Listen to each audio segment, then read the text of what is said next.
My name is Leonard Hilton McGurr. We're here in Brooklyn. I'm from New York. I'm an artist and I'm 65 years old.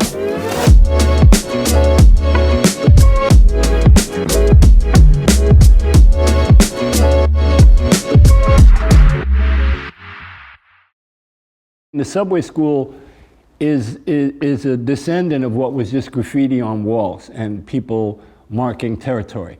At that time, most of the kids involved were in high school. You know, it was a kind of a school in the same sense that we were learning from each other, if you will, and there were some people who were more talented, skillful, stylish, whatever it may be. Phase 2, rest in peace. You know, Stay High 149, rest in peace. Dondi, rest in peace, sadly. You know, that's another kind of sad realization that a lot of the people who were great friends of mine are no longer here, you know, and that's really sad. And that's why I actually like to mention them, because I feel they're very much a part of what this thing has become back when we were in school and the foundation of all of that. Myself, Dondi, and Zephyr, we were kind of like, we became very tight.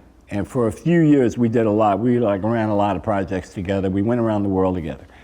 But in '80, I was ready to actually paint a whole car, you know, because that was the gold standard at the time. You know, one wagon, one car of a subway train.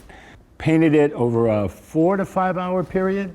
Went in there with nothing more than an idea that what I wanted to do was cover this train in color and not worry about letters and shadows, and it was completely spontaneous and abstract, obviously. So I was like, yeah, this is, you know, if I'm an artist, this is what I would paint, if you will. And rather than using a canvas and an easel, I chose to do a subway train. To me, it was just some way to really define myself. And once again, just get that car. Because whether I got a photograph of it or not, that didn't matter in real time. I just knew, you know, like, you know, I did it. There it is. Like, look at it running. It was only a cherry on top, I think, to see the documentation and such a profound, you know, images later in life.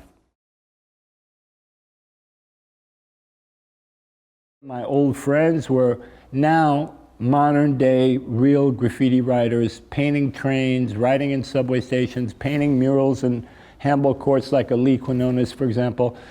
I meet Fab Five Freddy, who's an instrumental character in my story at the time, into the beginnings of a hip-hop movement, if you will, with music and dance elements kind of percolating here and there in the Bronx, whatever.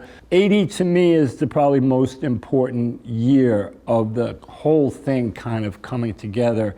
We met Basquiat, we met Herring, Kenny, Scharf, Ramel Z, obviously I would say someone like even a Debbie Harry singing a song like Rapture was a crossover moment for us all, featuring Fred and Jean-Michel and Lee Quinones, but giving a kind of credibility to what we were doing, and certainly in the music aspect of it. So the Clash is 1981. They arrive in New York City. Prior to their arrival, a club promoter asked me to paint a banner that they were going to literally unveil from the roof of this venue on 45th and Broadway. And myself, Zephyr, once again, we painted this massive banner, as big as this room, if you will, in terms of area space. So it was interesting, this kind of arrival of these guys. They're Brits, they're punks, they look cool as hell, they got, you know, the hair, everything. And then I meet, Joe Strummer, rest in peace. And Joe's like, oi, love what you're doing, mate, blah, blah, blah, the energy. And he was really into what we were doing as graffiti writers. I think from a punk point of view, they kind of appreciated the rebellion or whatever the energy there was. But the beauty of their performances were all the opening acts for the Clash were rap groups from the city. So we respected them just on the strength of that. They were like, we would love to bring you on tour. And they bring me to Paris and London, and that's my first experience in Europe.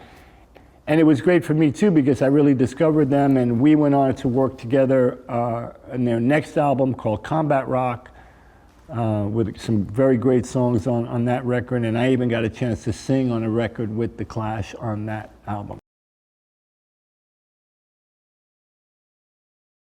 Well, back to the globalness of everything, right? And the possibility of reaching people on a massive scale around the world. Because I think in addition to just that, the fact that you guys, UNIQLO is kind of everywhere and accessible. And you know, in addition to the fact that on the creative end, the thing I like even more than anything, and I'm working on some women's products, which I'm very happy about, but it's just stuff for kids. You know, the kids are the future, right? We've said that, you know, many times, and I believe that, certainly. I'm just optimistic, I think. I mean, I have to be, right? And I think I've always been my whole life. I'm looking at things now and I'm thinking, man, you know, at this point in my life, the most precious thing for me is probably life itself, right? And so maybe a young person in their 20s looking at someone like me saying, wow, you know, like I like to, when I get to Futura's age, I really hope, you know, I'm doing what I want to do, and, you know, and I've been very fortunate, of course, and I've had my health, but I'm still thinking that's probably, you know, the most valuable thing I've got beyond the, you know, the love of my family and you know, and my immediate loved ones in that sense. I want to hit 90 at least, you know. So that's my goal right now.